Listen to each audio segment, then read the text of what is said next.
43 लाख लोगों को प्रदेश के अंदर निःशुल्क विद्युत के कनेक्शन उपलब्ध करवाए गए।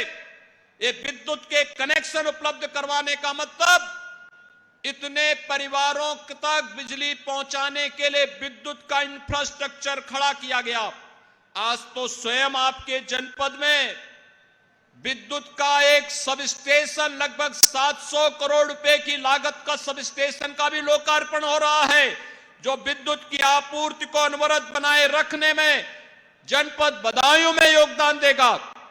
लेकिन इससे पहले लाखों गांव में 1,23,000 से अधिक गांव में बिजली के खंभे लगा करके विद्युतीकरण के कार्यों को संपन्न करके फिर 1,43,00,000 परिवारों को निःशुल्क विद्युत के कनेक्शन उपलब्ध करवाने का कार्य भी हुआ। भाइयों बहनों, ये निःशुल्क खाद्यान्न की योजना 2017 के पहले भी लागू की जा सकती थी। आयुष्मान भारत की 5 लाख रुपए की स्वास्थ्य बीमा की योजना 2017 के पहले भी लागू की जा सकती थी।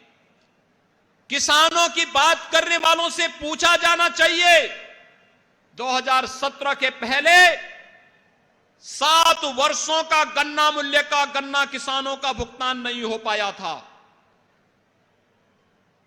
कोई उपज किसानों से सीधे नहीं खरीदी जाती थी। प्रधानमंत्री किसान सम्मान निधि का लाभ किसानों को नहीं मिल पाता था। ये सभी योजनाएं 2017 के बाद किसानों के लिए आती भी गई। आज प्रदेश के अंदर 2,46,00,000 किसान प्रधानमंत्री किसान सम्मान निधि में सालाना 6,000 रुपए प्राप्त कर रहा है। कोई भेद नहीं कहां का किसान है, किस जाति का है, किस मत का है, किस मजहब का है, ये भेद नहीं। अगर प्रदेश का अन्नदाता किसान है, किसान किसान है, उस किसान को प्रधानमंत्री किसान सम्मान निधि मिलना ही चाहिए। और आज प्रदेश के अंदर 2,46,00,000 किसानों को इस सुविधा का लाभ प्रदान किया जा रहा है।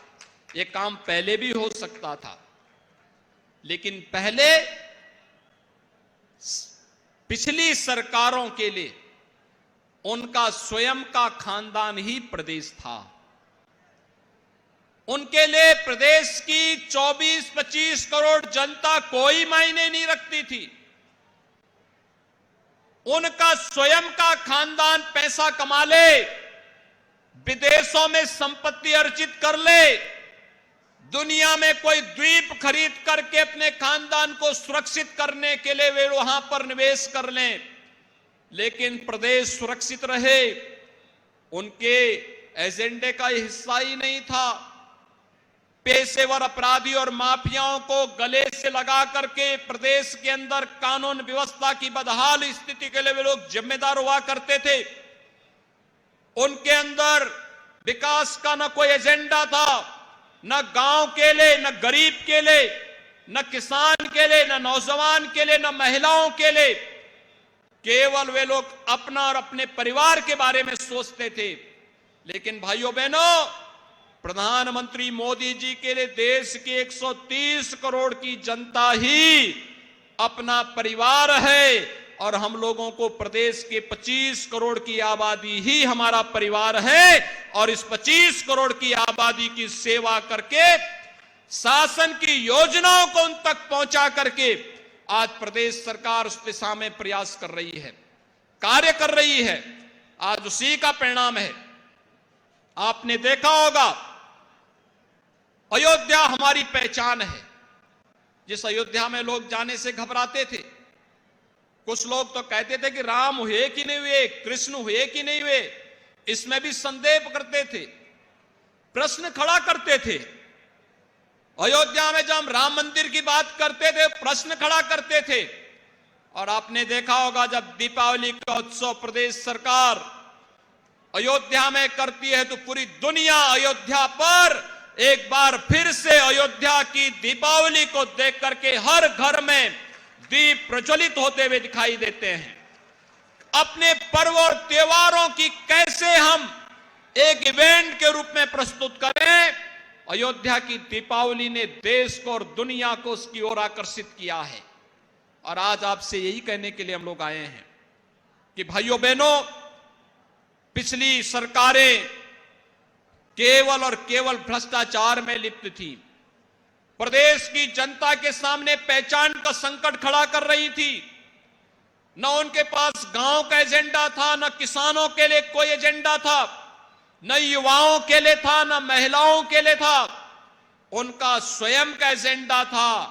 मैं और मेरा परिवार तक वे सीमित थे और यही कारण है उनके हर कार्यों में ये अहंकार, मैं और मेरा का अहंकार झलकता था। लेकिन पिछले 4.5 वर्ष के अंदर प्रदेश के अंदर एक नए उत्तर प्रदेश के रूप में उत्तर प्रदेश की तस्वीर को आप सबने बदलते हुए देखा है। और भाइयों बहनों, आज मैं सहसवान विधानसभा क्षेत्र में बदायूं जनपद से जुड़ी हुई इन योजनाओं को लेकर के इसलिए आया हूं। कभी ये बदायूं जनपद वेदा मऊ के रूप में जाना जाता था, वेदों के अध्ययन के केंद्र के रूप में जाना जाता था। कहते हैं महाराज भगीरथ ने भी यहां तपस्या की थी और महाराज भगीरथ जिनके प्रयास से मां गंगा इस धरती पर आई और हजारों वर्षों से न जाने कोटि कोटि मानवों के जीवन का उद्धार करते हुए दुनिया की सबसे उर्वरा भूमि हमें प्रदान करती है। दुनिया के अंदर गंगा और यमुना के इस क्षेत्र से जुड़ी हुई जितनी उपजाऊ भूमि है, दुनिया के अंदर अन्यत्र कहीं भी इस प्रकार की उपजाऊ भूमि नहीं मिलती है। और मैं तो कहता हूं उत्तर प्रदेश के अंदर जो संभावना है, इस संभावना को आजादी के बाद की सरकारों ने टटोलने का प्रयास किया होता तो उत्तर प्रदेश का अन्नदाता किसान अकेले पूरे देश और पूरी दुनिया का पेट भरने की सामर्थ्य रखता है। इतनी मेहनती और इतना पुरुषार्थी है, लेकिन उस किसान को पिछली सरकारों ने शोषण किया था। क्रय केंद्र नहीं खोले जाते थे, उसको उसके हाल पर छोड़ दिया गया था। कोई किसान अपने पुरुषार्थ से मेहनत करता था, अगले दिन कोई गुंडा और कोई पेशेवर माफिया उसकी संपत्ति पर कब्जा कर लेता था। खेती किसानी घाटे का सौदा हो गया था किसान के लिए। लेकिन हम आभारी हैं प्रधानमंत्री मोदी जी के, उन्होंने 2014 में आने के बाद सबसे पहला काम किया किसानों के लिए। सबसे पहला काम किया प्रधानमंत्री मोदी जी ने, सॉयल हेल्थ कार्ड जारी किया। तो यूपी में बदायूं में आपने सीएम योगी का संबोधन सुना। सुरक्षा व्यवस्था को लेकर बात कर रहे थे योगी आदित्यनाथ। अयोध्या को लेकर चर्चा की। अयोध्या हमारी पहचान है, अवैध बूचड़खाने हमने बंद कराए, पूरा खानदान वसूली में लगा रहता था, यह आरोप लगाए। पिछली सरकार ने भ्रष्टाचार में लिपटी थी। तमाम बातें आपने सीएम योगी आदित्यनाथ के इस भाषण में सुनी।